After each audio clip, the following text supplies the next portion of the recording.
반갑습니다. 허브경제TV입니다. 네, 명절 연휴입니다. 네, 연휴에 왜 영상이 올라오나라고 생각하실 수도 있겠는데, 명절 연휴 때에는 그냥 가볍게 그냥 보시라고 뭔가 어떤 뭐 차트 관련된 설명, 뭐 사실 장이 열리지 않기 때문에 뭐 주가는 이미, 지난주 수요일을 기점으로 일단은 마무리가 되었죠. 예, 그래서 오늘 평상시에 제 영상을 오래 보신 분들은 아시겠지만 어떤 제 스타일, 기업 분석은 굉장히 좀 핵심적인 부분들만, 그리고 웬만한 것들은 제가 그냥 확인한 다음에 영상 찍을 때 코멘트를 드릴 거다. 그리고 그런 것들 대부분 다 장중에 이슈가 되기 때문에 우리는 핵심적인 부분들 혹은 체크해야 될 부분들만 좀 체크하고 넘어가면 된다라고 코멘트를 드리거든요. 왜냐? 제가 대신 읽고 왔으니까, 제가 대신 보고 왔으니까. 그래서 영상을 좀 이렇게 길게 해가지고 할 이야기가 굉장히 많은 거긴 하거든요. 오늘은 평상시에 제가 좀 어떻게 보는지, 그 다음에 어떤 것들이 개인 투자하시는 분들한테 조금 더 도움이 될지, 좀 설명을 드리려고 해요. 제가 예전에도 몇 번 이야기 드렸거든요.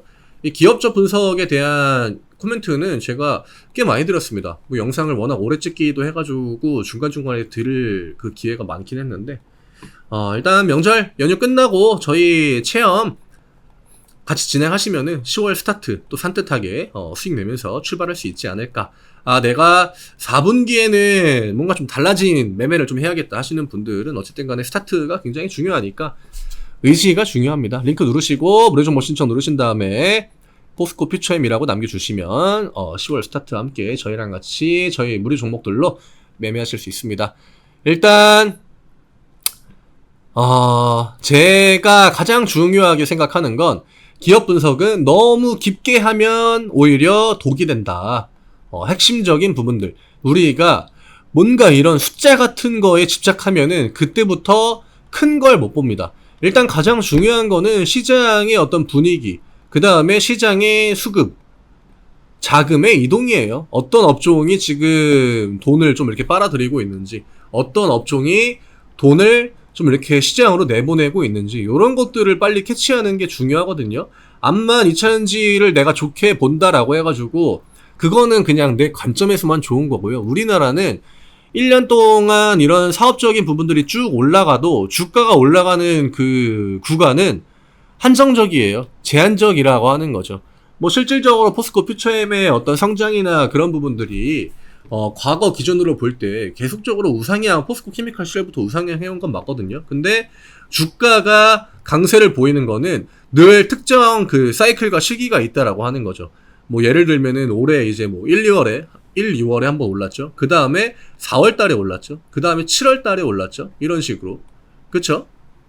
그래서 이런 사이클, 이런 것들, 결국 주가가 내려가는 구간은 중간중간에 나와요. 지금처럼 이런 식으로 내려가는 구간은 나오겠지만 다시 한번 또 강세를 보일 때 그때 얼마나 주가 레벨을 올려놓을지, 그게 사실 중요한 거지. 뭐 1년 내내 그냥 양봉만 나와야 된다, 그건 아닙니다. 우리나라 시장은 4달 뒤에 주가가 올라도 3달까지는 조정이 나올 수가 있는 게 또 우리나라 시장이에요. 왜냐? 지금은 코로나 때랑은 분위기가 다르다라고 하는 거, 돈이 빠져나가는 시장이라는 겁니다. 네, 돈이 유동성이 막 이렇게 들어와가지고 업종 막 3개, 4개 동시에 다발적으로 올려주고 그럴 만한 시장은 당분간은 좀 나오기 힘들다라고 봐야겠죠. 뭐 어쨌든 다 아실 거예요. 워낙 뉴스 같은 거를 많이 보시기 때문에 퓨처엠이나 뭐 2차전 종목들은 저보다 더 잘 아시는 분들도 많을 거고. 근데 제가 늘 이야기 드리죠. 깊게 들어가지 말고요. 뭐가 중요할지, 지금 주가를 밀어내리는 가장 큰 요소. 혹시 어쨌든 뭐 외국인이랑 기관들이 파니까 주가가 내려오는 거겠지만 그거에 대한 또 명분이 있을 거 아닙니까? 요즘에는 이제 니켈이나 뭐 리튬, 그 다음에 2차전지 업종에 대한 어떤 분위기가 좀 매도턴이 많이 나온다라고 하는 거. 이게 뭐 전체적으로 다 같이 약세가 나오는 거고요. 근데 이런 것들을 사실 근본적으로 가장 좀 그 핵심을 파헤치면은 가장 큰 정답은 개인 투자자를 말려 죽이려고 하는 거예요. 만약에 개인 투자자들이 2차전지에 그렇게 크게 관심이 없었잖아요. 이런 것들 그냥 천천히 이런 식으로 우상향합니다. 근데 우리나라 특징, 개인 투자자가 과하게 유입이 되면은 그거에 맞는 데미지는 반드시 가해집니다. 네. 백날 첫날 양봉 나오는 종목 없다라고 설명드렸죠. 그리고 내가 샀다, 내가 뭐 가진 업종이나 종목이 실적이 우상향 한다라고 해가지고 백날 첫날 양봉이 나오진 않아요. 우리나라는 올라갈 때, 내려갈 때 그 상승과 하락이 어느 정도로 나오는지, 어느 정도 비율로 나오는지가 중요한 거지. 양봉이 나와야 되는데 음봉이 나왔다, 이런 식의 관점은 그거는 사실 주식시장과는 좀 맞지 않죠. 예, 내가 샀다라고 해가지고 맨날 올라가야 되는 건 아니니까. 그런 것들을 좀 감내할 줄 알아야 됩니다. 우리나라 시장이 그렇게 호락호락한 시장은 아니에요. 아무래도 코로나 시기 때 주식을 좀 이렇게 시작을 했다거나, 아니면 그 전에는 좀 제한적으로 하다가 이때부터 본격적으로 하셨다거나, 그런 분들이 요즘 약간 그런 성향이 많죠. 네. 이게 백날 첫날 양봉만 나와야 되는 거. 근데 우리나라는 전형적인 박스피 시절, 뭐 물론 이건 너무 옛날 얘기긴 하지만 박스피 시절에 전형적으로 순환식 장세 구조를 가지고 있습니다. 즉 하나의 업종이 올라가면 하나의 업종은 내려오고요, 다시 한번 다른 애가 올라가면 또 다른 업종은 내려오고요. 이게 밸런스를 맞추면서 지수 흐름을 만들어가는 그런 시장입니다. 미국 시장이랑 다이렉트로 비교하는 것 자체가 너무나 그 시장 규모 차이도 큰데 너무 좀 무리가 있죠. 다시 또 이제 기업 분석 이야기를 드리면, 요즘에 그 이야기가 많이 나와요. LFP. 네, 요 배터리. 리튬 인산철이죠. 근데 사실 우리가 LFP 하면은 그냥 중국을 떠올립니다. 그리고 저가형 배터리. 그리고 약간 뭐 불량스러운 이미지, 이런 것들을 생각을 하는데, 결국 지금 그 배터리 업계에서 가장 큰 두각을 나타내고 있는 거는 중국입니다. 우리나라가 아무래도 이 IRA 수혜 때문에 조금 더 그 미국 프리미엄이라고 해야 될까요? 매출적인 부분에서 그런 것들을 좀 받은 게 있다 뿐이지, 결국 전 세계 시장에서 중국이랑 어떤 사업적인 그런 부분 없이 우리나라 독자적으로 한다 그러면은 사실 지금 갖는 영향력보다는 확실히 좀 줄어들 거다라고 생각을 하거든요. 근데 우리나라 기사들의 이런 것들을 보면은 댓글에 다 안 좋은 얘기 많이 나옵니다. 물론 여기에는 좋은 얘기가 나오겠죠. 왜냐? 기업들이 개발한다고 하니까. 근데 또 웃긴 게 뭐냐면, 뭐 얼마 전에 기아 레이, 그 다음에 그 KG 모빌리티의 토레스 EV 전기차, 여기에 그 BYD랑 CATL인가요? 거기에 이제 LFP 배터리가 들어간다라고 했거든요. 근데 거기에 중국산 배터리 들어간 자동차다 뭐다 해가지고 안 좋은 얘기들이 굉장히 많았습니다. 결국 LFP 배터리는 뭐 중국 쪽의 전유물은 아니다라고 생각을 해요. 그리고 중국의 그 기술이 저는 밀린다라고 생각하지는 않습니다. 예, 2차전지 쪽에서 사실 중국과 우리나라가 양대 산맥인 거는 맞지만 애초에 주력 분야가 달랐거든요. 중국 쪽은 명확하게 LFP를 땄고, 우리나라 같은 경우에는 이제 니켈, 코발트, 만간 해가지고 NCM을 집중을 했죠. 근데 결국 지금 가격 문제, 인플레 문제, 이런 것들이 오다 보니까 중국 쪽의 우위가 조금 더 강해지는 그런 흐름이에요. 사람들은 점점 더 저렴한 배터리를 찾고, 이게 그런 얘기들을 많이 하시더라고요. LFP 하면은 추울 때 그 배터리 그럼 얼마 쓰지도 못한다. 근데 결국 중요한 거는 수출입니다. 우리나라 내수 시장이 뭐 얼마나 중요하겠습니까? 그쵸? 그러니까 저는 이 LFP에서 얼마나 그 중국 파이의 경쟁력을 좀 이렇게 갖다 줄 수 있는지, 저는 그거에 따라서 우리나라 2차전지 기업들이 뭐 양극재건, 뭐 음극재건, 아니면은 뭐 완성형 그 배터리 업체건 한 단계 점프할 수 있는 그 계기는 저는 여기에 있을 거라고 봐요. 그 다음에 이제 여기에다가 만간을 더해가지고 LFMP, 결국 성능이나 이런 것들을 올리는 거거든요. 그렇죠? 이런 것들을 저는 조금 더 빨리 했어야 되지 않았나.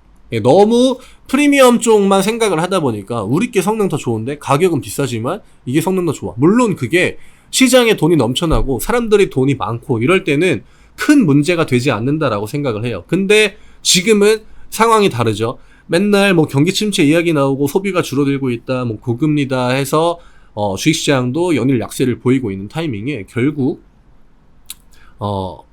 저는 프리미엄도 필요하다라고 생각을 해요. 돈이 또 여유가 되면은 그쪽으로 또 가시는 분들도 있을 거고, 약간의 장단점이 있는 거거든요. 물론 뭘 더 중요하게 생각하는지, 혹은 용도죠. 내가 전기차를 어떤 용도로 또 사용을 하는지, 그거에 따라서도 다르다라고 생각을 하고요. 너무 이거 중국 배터리다라는 인식을 저는 좀 버리셨으면 좋겠어요. 우리나라 분들이 아무래도 그 중국에 대한 부정적인 이미지가 있기 때문에 이거는 무조건 안 좋다라는 생각이 있는데, 저는 우리나라 2차전지 기업들이 한 단계 더 레벨업을 하려면 무조건적으로 이 LFP 쪽의 점유율을 좀 뺏어와야 된다라고 생각을 합니다. 지금 결국 중국 BYD랑 CATL 점유율이 어마어마한 속도로 올라가고 있거든요.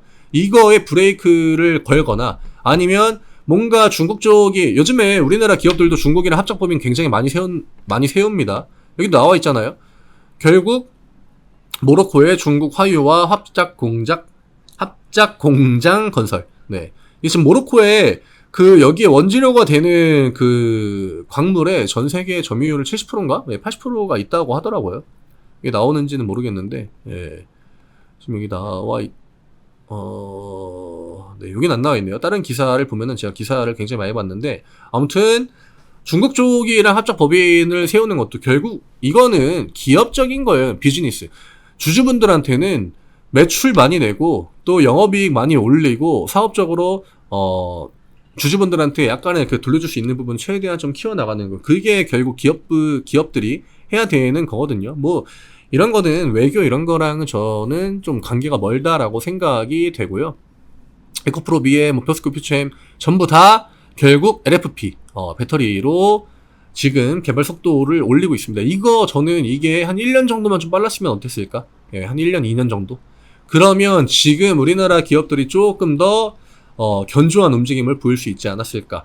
그다음에 코스피나 코스닥 레벨도 조금 더 오르지 않았을까? 이런 생각을 하긴 해요. 제가 예전에도 이런 얘기를 드렸었는데 그때마다 늘 약간 좀 역공 아닌 역공? 중국 배터리다. 네. 그리고 NCM이 훨씬 더 좋은데 뭔 소리 하냐. 네, 이런 분들을 굉장히 많이 봤기 때문에 지금 NCM 쪽에서는 확실히 저는 우리나라가 우위에 있다라고 보여지거든요. 그리고 중국 쪽에서 굳이 그 NCM까지 파고 들어올 것 같진 않아요. 네. 근데 우리나라 입장에서는 사실 뭐 기술력이 뒤처지는 것도 아니고, LFP랑 LFMP 이쪽으로 경쟁을 최대한 좀 해야 되지 않나. 결국 이런 경쟁이 우리나라 기업들한테는 플러스 되는 부분들이 좀 많을 거다라고 저는 생각을 합니다.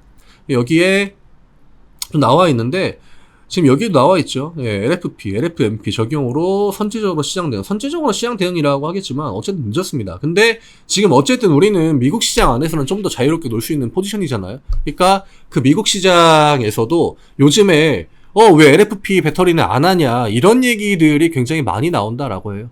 그 수요는 맞추면은 당연히 매출량 영업이익에 좀 플러스가 되겠죠. 그리고 결국에 해야 된다라고 하면은 가장 또 빠르게 하는 게 좋을 것 같고요. 너무 중국 배터리다라는 그 이미지를 저는 버리시면 좋지 않을까, 이렇게 생각을 합니다.